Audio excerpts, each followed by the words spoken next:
Hi friends, welcome to my channel. நம்ம page ஆப்ஸில் sir night audio போட்டிருந்தாரு. நிறைய important updates எல்லாமே கொடுத்துருக்கா. மோஸ்ட்லி அவர் கொடுத்தது எல்லாமே இம்பார்ட்டன்ட் அப்டேட்ஸ் தான். ஏன்னா ஒரு சிலர்லாம் கண்டிப்பாக அது தேவைப்படும். முக்கியமான அப்டேட்ஸ் என்னென்னா, இந்த எஸ்பிஓ டாஸ்க் வெரிஃபிகேஷன் போயிட்டு இருந்துச்சு பார்த்தீங்களா, ரீசெண்டாக வாலண்டியர்ஸ் மூலிமா அது ஸ்டாப் பண்ணாங்க இல்லைங்களா. அது சொல்லியிருந்தார். டெலிட் ஆனவங்களுக்கு ப்ளஸ் டெலிட் பண்ணவங்களுக்கு அது எல்லாமே ஆப்ஷன் சொல்கிறேன்னு அது எல்லாமே சொல்லியிருக்காரு. நோட்டீஸ் போர்டில் தெளிவாக சொல்லியிருக்காரு. கண்டிப்பாக எல்லாருமே கேளுங்க. அது நான் ஃபுல்லாக உங்களுக்கு ஒன்று சொல்கிறேன். ஃபஸ்ட்டு என்ன சொல்லியிருக்காருன்னா, மைக்ரோ டாஸ்கில் வந்து அமௌண்ட் இன்க்ரீஸ் பண்ணுறோன்னு சொல்லியிருக்காரு. இது டிக்ரீஸ் பண்ணுறோன்னு சொல்லி கம்மி பண்ணுறோன்னு சொல்லியிருக்காரு. 2500 கொடுத்துருந்தாங்க மந்த்லி. இப்போ வந்து 2000 கம்மி பண்ணியிருக்காங்க. ப்ரொமோஷன் இன்னும் 300 இருக்குன்னு சொல்லியிருக்காங்க. சேல்ஸ்க்கும் ப்ரொமோஷன் தான். மைக்ரோ டாஸ்க் மட்டும் தான். மீதி இன்ஃப்ளூயன்சர் கண்டென்ட் ரைட்டருக்குலாம் அவ்வளோ டிஃப்ரென்ஸ் வராதுன்னு சொல்லிட்டாரு. மீதி நியூ ஜாயினர்ஸ் இப்போ நியூ ஜாயினிங் ஸ்டார்ட் பண்ண போகிறோம்னு சொல்லியிருந்தாங்க. நியூ ஜாயினர்ஸ்க்குலாம் 1000 இருக்குன்னு சொல்லியிருந்தாங்க பர் மந்த்து. அது எல்லாமே தெளிவாக சொல்லிட்டாரு. அதுதான் ஃபஸ்ட் இம்பார்ட்டண்ட்டாக கொடுத்துருக்காரு. செகண்ட் என்னென்னா, இப்போ ஆல்ரெடி உங்களுக்கு வாலண்டியர்ஸ் மூலிமா பண்ணதில் பழைய அமௌண்ட் எல்லாமே டிடெக்ட் ஆகிருக்கும். கண்டிப்பாக அது ஒரு செப்டம்பர் மந்த் வரைக்கும் தான், மோஸ்ட்லி செப்டம்பரை கூட கம்ப்ளீட் பண்ணல. அது வரைக்கும் தான் வெரிஃபிகேஷன் பண்ணாங்க. அதுக்கப்புறம் நிறைய இஷ்யூ, நிறைய பேர் டெலிட் பண்ணது, போஸ்ட் லிங்க் மாற்றி போட்டது அதெல்லாம் இருக்கிறதுனால அப்படியே ஸ்டாப் பண்ணிட்டாங்க. அதுக்கான ஆப்ஷனாக இப்போ என்ன சொல்லியிருக்காங்கன்னா, அதுக்கு வந்து நீங்கள் போஸ்ட்டு ரெக்கவர் பண்ணணுன்னா நீங்கள் அந்த பேமெண்ட் மறுபடியும் ஆல்ரெடி டிடெக்ட் பண்ணது மோஸ்ட்லி வராது. ஏன்னா அதெல்லாம் கம்மி அமௌண்ட் தான் டிடெக்ட் பண்ணியிருந்தாங்க. இதுக்கப்புறம் அமௌண்ட்டு டிடெக்ட் ஆகாதுக்குன்னா உங்களோட போஸ்ட்டில் செக் பண்ணி எத்தனை போஸ்ட் போட்டிருந்தீங்க, எவ்வளோ இருக்குது, எத்தனை டெலிட் ஆகிருக்குன்னு பார்த்து அத்தனை போஸ்ட்டை வந்து நீங்கள் இப்போ ரீசெண்டாக போட்டுருங்க அப்படின்னு மாதிரி தான் சொல்லியிருக்காரு. ஒரு சில பேர் ஸ்டோரி தெரியாத போட்டிருப்பாங்க. ஸ்டோரி போட்டவங்களும் போட்டுருங்க. ப்ளஸ் ஃப்ரெண்ட்ஸில் ஒரு சில பேர் போட்டிருப்பாங்க. அந்த ஃப்ரெண்ட்ஸை பப்ளிக் சேஞ்ச் பண்ணிவிடுங்க. அதுக்கான அப்டேட்ஸ் எல்லாமே நோட்டீஸ் போர்டில் இருக்கும். நோட்டீஸ் போர்டுன்னு பாருங்கள். மீடியா ஆஃபீஸில் வீடியோஸ் இருக்கும். நீங்கள் யூடியூப்பில் நார்மலாக செக் பண்ணாலே உங்களுக்கு வீடியோஸ் வரும். எப்படி ஃப்ரெண்ட்ஸ்லேருந்து பப்ளிக் சேஞ்ச் பண்ணுறதுன்னு சொல்லிட்டு அது எல்லாமே கரெக்டாக பார்த்து பண்ணிவிடுங்க. அது இம்பார்ட்டன்ட். அது வந்து எத்தனாவது டைம் கொடுத்துருக்காங்கன்னா, ஏப்ரல் 5 வரையும் கொடுத்துருக்காங்க. நீங்கள் பப்ளிக் சேஞ்ச் பண்ணுறது ப்ளஸ் இந்த போஸ்ட் போடுறது எல்லாமே அதுக்குள்ளே கம்ப்ளீட் பண்ணிவிடுங்க. ஏன்னா மோஸ்ட்லி அதுக்கப்புறம் இருக்கிற அமௌண்ட்டு டிடெக்ட் ஆகிடுச்சுன்னா எதுவும் பண்ண முடியாது. அது செக் பண்ணி பார்ப்பாங்க.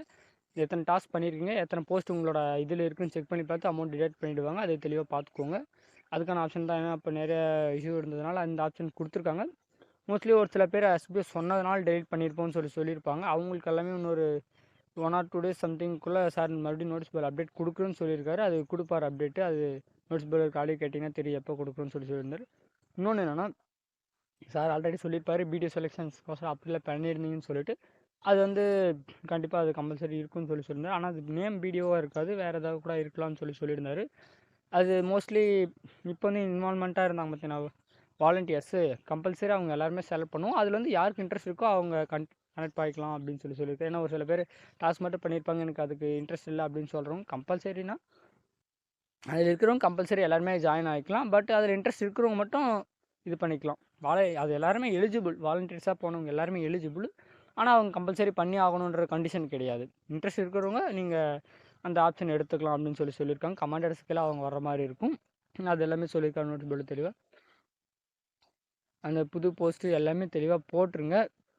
அது வந்து கம்பல்சரி உங்களுக்கு தேவைப்படும். ஏன்னா லிங்க் வந்து இது பண்ணதுனால அமௌண்ட் மறுபடியும் ஆல்ரெடி கம்மி அமௌண்ட் மட்டும் தான் டிடெக்ட் பண்ணியிருக்காங்க. இப்போ பல்க் அமௌண்ட் டிடெக்ட் பண்ண ஆரம்பிச்சிட்டாங்கன்னா உங்களோட வேலெட்டில் அப்புறம் அமௌண்ட்டு சுத்தமாக இல்லாத போயிடும். அது தெளிவாக தெரிஞ்சுக்கோங்க. போஸ்ட் டெலிட் பண்ணுவாங்க எல்லாருமே போஸ்ட் போட்டுருங்க. இப்போ ரீசெண்டாக எத்தனை போஸ்ட்டாக இருந்தாலும் ஒரே நாளில் போட்டுருங்க, ஒன்றும் பிரச்சனை கிடையாது. அது பார்த்துக்கோங்க. அப்புறம் நீங்கள் அந்த வேர்ட்ஸ் வந்து கரெக்டாக 3 வேர்ட்ஸ் எழுதிருக்கணும்னு சொல்லியிருப்பார். அதே மாதிரி போட்டுருங்க. நெக்ஸ்ட் என்னென்னா, இப்போ வந்து சேல்ஸ் டீம் பர்ச்சேஸ்ன்னு சொல்லியிருந்தார். இது இம்பார்ட்டன்ட் தான். சேல்ஸ் டீம் ஆல்ரெடி பர்ச்சேஸ் பண்ணவங்களுக்கு இந்த இஷ்யூ கிடையாது. பர்ச்சேஸ் பண்ணாதவங்களுக்கு ஆனால் இது பெனிஃபிட்னே சொல்லலாம். பட் என்ன ஒன்று, அமௌண்ட்டாக எடுக்க முடியாது. நீங்கள் கோர்ஸாக பர்ச்சேஸ் பண்ணி அது மூலிமா யூஸ் பண்ணிக்கலாம். ப்ளஸ் அது மூலிமா பை மோட் மூலிமாவும் உங்களுக்கு அதில் பெனிஃபிட் இருக்குது. நீங்கள் நார்மல் இது ட்ரைனிங் பீரியட் முடிஞ்சு போகும்போது அது எல்லாமே சொல்கிறவாங்க. ஃபஸ்ட்டு என்ன சொல்லியிருந்தாருன்னா, சேல்ஸ் டீமில் இப்போ சேல்ஸ் டீம் செலக்ட் பண்ணி பர்ச்சேஸ் பண்ணாத இருப்பாங்க கம்பல்சரி எல்லாருமே. அவங்களுக்கான அப்டேஷன்ஸ் என்னென்னா, இப்போ வந்து ஒரு பர்ச்சேஸ் ஒன்று பண்ண சொல்லியிருக்காங்க. எதுனா எஜுகிஸ்ட் ஆல்ரெடி சொல்லியிருப்பார். எஜுகிஸ்ட் டிஜிட்டல் மார்க்கெட்டிங் பேசிஸில் கோர்ஸ் கொடுத்துட்ருக்காங்கன்னு சொல்லிட்டு அவங்க வந்து எஸ்பிஓக்காகவே தனியாக ஒரு கோர்ஸ் ரெடி பண்ணி இந்த இதில் கொடுத்துருக்காங்க.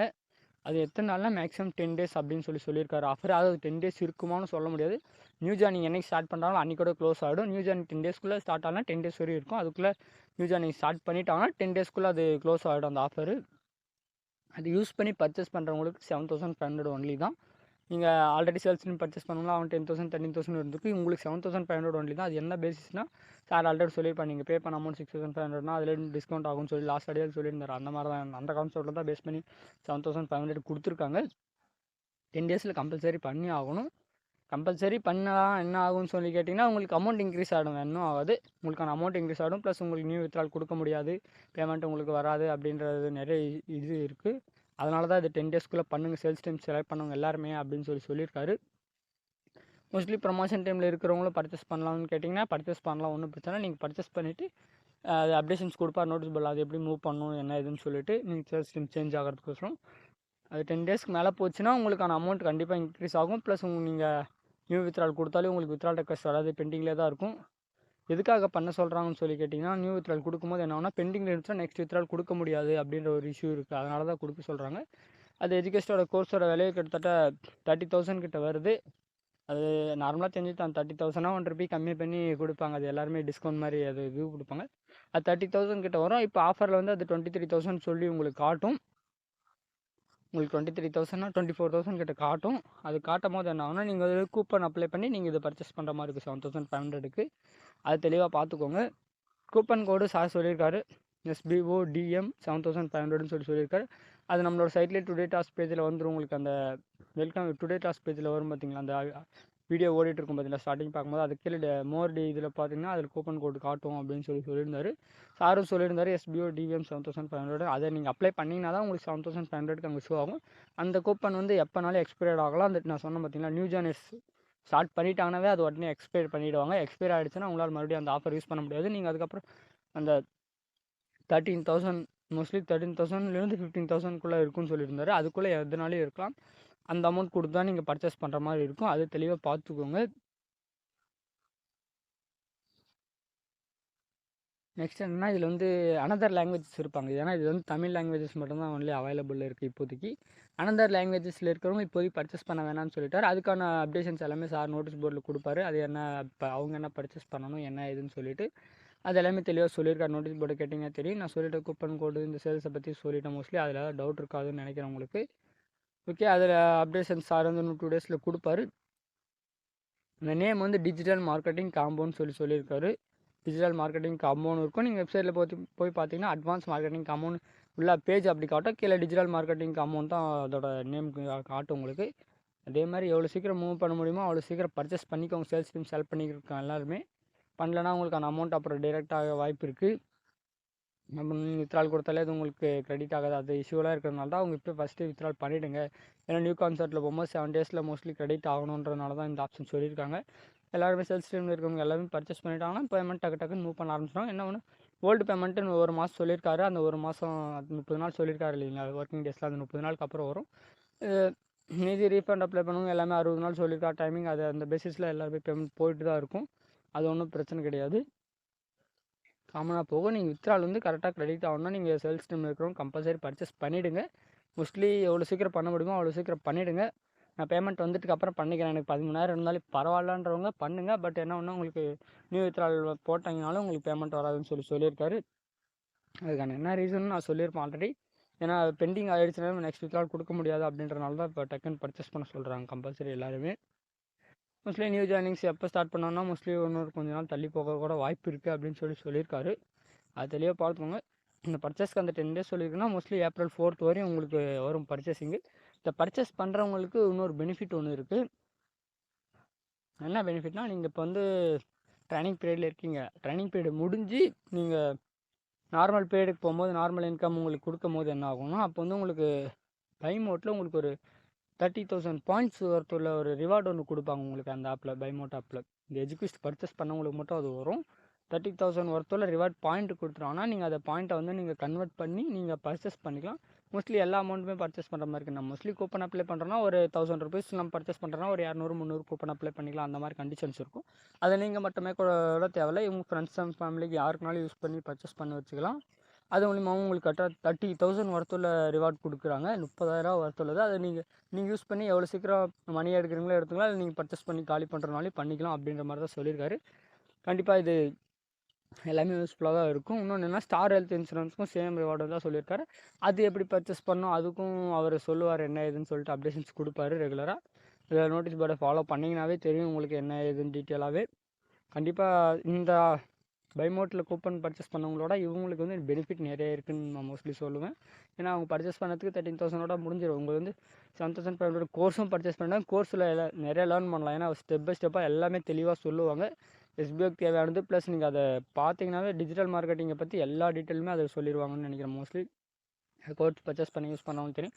மோஸ்ட்லி கோர்ஸோட டைமிங் டியூரேஷன் தெரியல, கிட்டத்தட்ட ஒரு அது கோர்ஸ் ஃபுல்லாக போய் செக் பண்ணி பார்த்தீங்கன்னா தெரியும். அதை எப்படி ஆப் லிங்க் ரிஜிஸ்டர் பண்ணுறது, எப்படி ஓப்பன் பண்ணி பர்ச்சேஸ் பண்ணுறதுன்னு எல்லாத்துக்கான வீடியோ நோட்டீஸ் போர்டில் லிங்க் கொடுத்துருக்காரு. அந்த எஸ்பிஓ டிஜிட்டல் மார்க்கெட்டிங்ன்ற யூடியூப் சேனலில் போட்டிருக்காங்க. அதான லிங்க் எல்லாமே நோட்டீஸ் போர்டில் கொடுத்துருக்காரு. பார்த்தீங்கன்னா தெரியும். பர்ச்சேஸ் பண்ணுறவங்க எல்லாமே தெளிவாக பார்த்துட்டு கரெக்டாக ப்ராப்பராக ரிஜிஸ்டர் பண்ணி பண்ணுங்கள். அதுக்கான அப்டேட்ஸ் எல்லாமே ரெகுலராக உங்களுக்கு வந்துட்டுருக்கும். இந்த பர்ச்சேஸில் கரெக்டாக பார்த்தீங்கன்னா அதில் கோர்ஸும் வந்துடும், ப்ளஸ் பெனிஃபிட்டு கோர்ஸுக்கு அப்புறம் 30,000 ஒர்த்துள்ள ரிவார்டும் வந்துடும். அது இப்போ வராது. மோஸ்ட்லி நீங்கள் நார்மல் இந்த ட்ரைனிங் பீரியட்லாம் முடிஞ்சு நம்ம ரெகுலர் ஒர்க்குக்கு போகும்போது உங்களுக்கு அது ஒர்க் வரும். ஒர்க் வந்து எல்லாருமே ரெகுலராக பண்ணுங்கள். மிஸ்டேக் எதுவும் பண்ணாதீங்க, தெளிவாக பார்த்து பண்ணுங்கள். ஏன்னா ஒர்க்குன்றது நீங்கள் சிம்பிளாக பண்ணிட்டு போயிட்டுனா இதுக்கப்புறம் ஸ்ட்ரிக்டாக ஃபாலோ பண்ணுவாங்க. ஸ்ட்ரிக்டாக ஃபாலோ பண்ணும்போது என்ன ஆகுனா நீங்கள் தப்பாக பண்ணிங்கன்னா உங்களுக்கு ரிஜெக்ஷன் ஆகிட்டே இருக்கும். ப்ளஸ் நீங்கள் ஏன்னா எஸ்பிஓவில் மூலிமா மட்டுமே பண்ண போகிறதில்ல, பைமோட் பக்கமும் பண்ணுவீங்க டாஸ்க்கு. அது அப்டேஷன்ஸ்லாம் என்னென்னு சொல்லியிருந்தார். அதுவும் நோட்டீஸ் போர்டில் சொல்லுவார். பைமோட் கிட்ட போய் பண்ணும்போது அவங்க என்ன பண்ண கம்பல்சரி எஸ்பிஓவோட அவங்க பயங்கர ஸ்ட்ரிக்டாக ஃபாலோ பண்ணுவாங்க. பண்ணிட்டீங்கன்னா அந்த டாஸ்க் வந்து நீங்கள் அதுக்கப்புறம் கொஞ்ச நாளைக்கு பண்ண முடியாத மாதிரி கூட செட் பண்ணுவாங்க. அதெல்லாம் நீங்கள் தெளிவாக பாருங்கள். நோட்டீஸ் போர்டில் ஒரு சில இன்ஸ்ட்ரக்ஷன்ஸ் எல்லாமே கொடுத்துருக்காங்க. நியூ ஜாயினிங்ஸை பற்றி சொல்லியிருந்தார். எதுக்காக நியூ ஜாயினிங் கொண்டு வரும்னு சொல்லியிருந்தார். அது என்ன ரீசன்னா அது சார் ஆல்ரெடி நோட்டீஸ் போர்டு சொல்லியிருக்காரு. அந்த ரீசன் நீங்கள் நோட்டீஸ் போர்டில் பார்த்து தெரிஞ்சுக்கோங்க. நியூ ஜாயினிங்ஸ்க்கு என்ன மோஸ்ட்லி என்ன ரீசனாக இருக்கும்? மணி ரீசன் தான். மணி இப்போ என்ன பேமெண்ட் மற்ற கம்பெனி உங்களுக்கு கொடுக்கணுன்னா நம்ம அது உங்களுக்கு சேல்ஸ் பண்ணால் தான் கொடுக்குவாங்க அப்படின்ற மாதிரி இருக்குது பார்த்தீங்களா. நம்ம யார்கிட்ட போய் சும்மா கேட்டாலே பேமெண்ட் கொடுத்துருவாங்க. அந்த கம்பெனி சேல்ஸ் பண்ணி கொடுத்தா தான் கொடுப்பாங்க. அதனால் சேல்ஸ் பண்ணுறதுக்கோசரம் இப்போ நியூ ஜாயினிங் ஸ்டார்ட் பண்ண போகிறாங்க. நியூ ஜாயினிங் எல்லாமே மோஸ்ட்லி இப்போ எஜுகேஷனாக பர்ச்சேஸ் பண்ணுற மாதிரி இருக்கும். அதுக்கான அப்டேஷன்ஸும் வேறு ஏதாவது கம்பெனி அட்டாச்மெண்ட் ஆகுதான்னு சொல்லி பார்த்து அதுக்கான அப்டேஷன்ஸும் கொடுப்பாங்க. நியூ ஜாயினிங் ஸ்டார்ட் பண்ணும்போது அது இருக்கும். கம்பல்சரி எல்லாருமே நோட்டீஸ் போர்டை ரெகுலராக ஃபாலோ பண்ணுங்கள். மோஸ்ட்லி எல்லா அப்டேட்டுமே உங்களுக்கு கவர் பண்ணிட்டேன். ஃப்ரீயாக இருக்கும்போது நோட்டீஸ் போர்டில் இருக்கிற ஆடியோ கேட்டுக்கோங்க. அவர் மோஸ்ட்லி இன்னும் ஒரு சில அப்டேட்ஸ்லாம் காமனாக கொடுத்துருப்பாரு. நான் இம்பார்ட்டன்ட் அப்டேட்ஸை மட்டும் நோட் பண்ணி உங்களுக்கு அப்டேட் பண்ணியிருக்கேன். ஓகே ஃப்ரெண்ட்ஸ், எல்லாருமே வீடியோ லாஸ்ட் வரை பார்த்துருப்பீங்கன்னு நினைக்கிறேன். Thank you to all.